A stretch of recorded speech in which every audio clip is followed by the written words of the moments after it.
Қашықтықтан оқыту жүйесі қазіргі таңда оқу ағарту саласында білім алушының өзін-өзі өсіру мен тұлға ретінде дамытуға мүмкіндік беретін сала. Педагогика және психология пәндерінің оқытушылары бастауыш білім беру мамандығында қашықтықтан оқыту онлайн білім кезет платформасында WhatsApp желісінде оқу үрдісін және бітіруші топ білім алушыларының курстық жұмыс жобасын қорғауға жұмыстарын ұйымдастырып өткізуге толық мүмкіндік береді.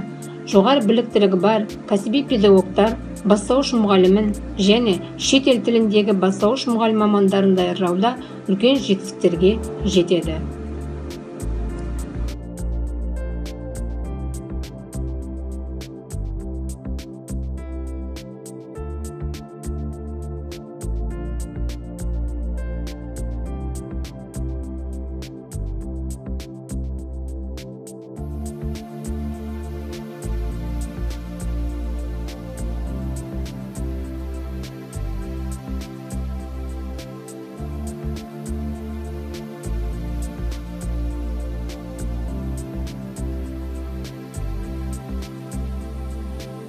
Құрметті талапкер, егер сіз сапалы білім алып, бастауыш білім беру және ағылшынша білімі бар бастауыш білім беру мұғалімі боламын десеңіз, номері 1 Алматы Қазақ мемлекеттік гуманитарлық педагогтық колледжіне шақырамыз. Бұл жерде сізді білімді де білікті өз ісінің шебер оқытушылары күтуде.